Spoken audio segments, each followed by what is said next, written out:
د مشنګیټ تاڼې پولیس او د شوکمارانو ترمنځ ډزې شوي دي. په دې ډزو کې 2 شوکماران چې کوم دي هغه مړه دي او 2 د هغه ملګري چې کوم دي تښتېدلي دي.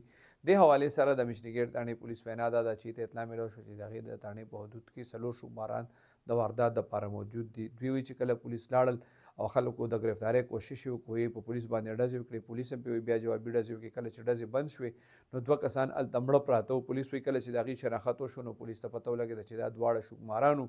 پولیس وایي دا 2 شوکماران چې کوم مړه دي نو دوی په 6 دسمبر باندې د کریم موټرسایکل چلولو والا یو کس دی احسان الله وایي د هغه نه موټرسایکل اخیستی او هغه په مزاحمت باندې مړ کړی و. هم په 6 دسمبر باندې د په جګي روډ باندې وایي همدې شوکمارانو د بل کریم ډرایور دی د هغه نوم دی ګل محمد وایي د هغه نه موټرسایکل اخیستی او هغه یې مړ کړی و.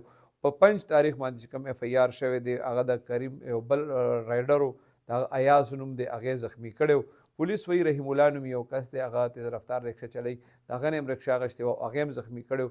پولیس وایي د دې کسانو باره کې مزید تفتیش هم روان دی او د دې چې کوم ملګري تښتېدلي دي د هغې تلاش هم دی شروع کړی و. دا ابتدایي معلومات دي که دې باره کې بیا مزید اپډیټس راتل نو زه به تاسو سره هغه ضرور شیر کوم. کوشش به کوم چې سبا په دې حوالې سره د پولیس افسرانو سره هم خبرې وکړم.